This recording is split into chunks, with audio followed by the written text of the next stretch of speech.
विपक्षी नेता जो ये कह रहे हैं कि इस तरह से केंद्र सरकार क्यों तैयारी कर रही है, उसके पीछे क्या मंशा है। इस वक्त प्रदेश अध्यक्ष समाजवादी पार्टी श्यामलाल पाल जी हमारे साथ मौजूद, उनसे पूछेंगे कि समाजवादी पार्टी की इस पर क्या प्रतिक्रिया है। समाजवादी पार्टी इसके बारे में क्या सोचती है। One nation one election. देश की पार्लियामेंट चल रही है और देश की पार्लियामेंट में एक तरफ संविधान को खत्म करने वाले लोग हैं और दूसरी तरफ विपक्ष में संविधान को बचाने वाले लोग। देश की सरकार को सबसे पहले चाहिए कि बाबा साहब डॉक्टर अम्बेडकर जी ने शिक्षा को सर्वोपर रखा। देश के लोग पढ़े लिखेंगे तो आगे बढ़ेंगे, तो सबसे पहला काम करना चाहिए देश की सरकार को कि एक देश में एक एजुकेशन, जब एक देश में एक एजुकेशन होगा तो सभी का एक साथ विकास होगा। मैं देख रहा हूँ समाजवादी पार्टी पूरी तरह से इस बात का विरोध करती है कि देश में दोहरी शिक्षा ना हो, और दोहरी शिक्षा की वजह से असमानता पैदा हो रही है। एक तरफ प्राइमरी विद्यालय हैं जहां पर क्षेत्रीय भाषा में एजुकेशन दी जा रही है, दूसरी तरफ जो सामंतवादी और पूंजीवादी व्यवस्था के लोग हैं इंग्लिश मीडियम में पढ़ रहे हैं।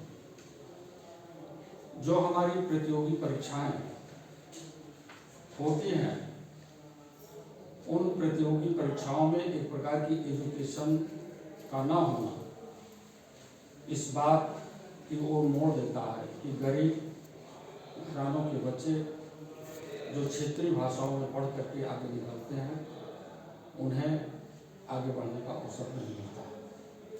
हमारी असमानता, क्योंकि बाबा साहब डॉक्टर अम्बेडकर जी देश में समता, समानता और भाईचारे के साथ सबके विकास और तरक्की की बात करते थे, इसलिए समाजवादी पार्टी देश की पार्लियामेंट में भी और देश के बाहर, पार्लियामेंट के बाहर भी एक देश में सबसे पहले एक एजुकेशन की व्यवस्था हो जाए तो देश खुशहाल हो जाए।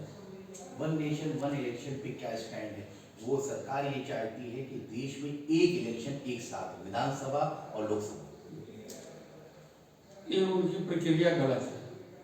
विधानसभा भंग हो गई, लोकसभा चल रही है, तो फिर विधानसभा का चुनाव हो। तो आप वन नेशन वन इलेक्शन के खिलाफ हैं। बिल्कुल पूरी तरह से खिलाफ। अच्छा, ये बताइए कि खासतौर पे आपका जो गठबंधन है, इंडिया गठबंधन, उसमें आदित्य ठाकरे जो बाला साहब ठाकरे के पोते हैं और खासतौर पे जो है वर्तमान में मिनिस्टर भी रहे हैं, पूर्व में, अभी तो उनकी सरकार नहीं है। वो ये कहते हैं कि समाजवादी पार्टी बी टीम की तरह महाराष्ट्र में काम कर रही है, जिसकी वजह से हमें नुकसान। इस देश में जो ये बात कह रहा है वो खुद बेटी के रूप में काम कर रहे हैं। भारतीय जनता पार्टी का, समाजवादी पार्टी संविधान को लेकर, लोकतंत्र को लेकर के और इस देश में ओबीसी, एससी, एसटी के आरक्षण को लेकर के वो संघर्ष कर रही है, संसद के बाहर भी और संसद के अंदर भी। प्रोफेसर रामगोपाल यादव ने जो है इंडिया गठबंधन के नेता पे सवाल उठाया, राहुल गांधी पे, आदित्य ठाकरे सवाल उठा रहे हैं कि आखिरकार अब गठबंधन का नेता कौन होगा। आपके ममता कह रही कि मैं भी शामिल हो जाऊंगी, मगर मैं बंगाल से जो है मुझे नेता चुना जाए, मैं वहाँ से चलाऊंगी इंडिया गठबंधन। तो इस पर समाजवादी क्या सोचती है। समाजवादी पार्टी के हमारे प्रमुख नेता बैठेंगे और तय कर लेंगे इसका प्रमुख नेता कौन होगा। अभी तय नहीं है कौन नेता है। बिल्कुल, जब बैठक होगी विपक्ष का नेता जो सदन के बाहर लड़ाइयाँ चल रही हैं और प्रमुखता से लड़ा जा रहा है वो सब तय हो जाएगा। कांग्रेस के साथ कहीं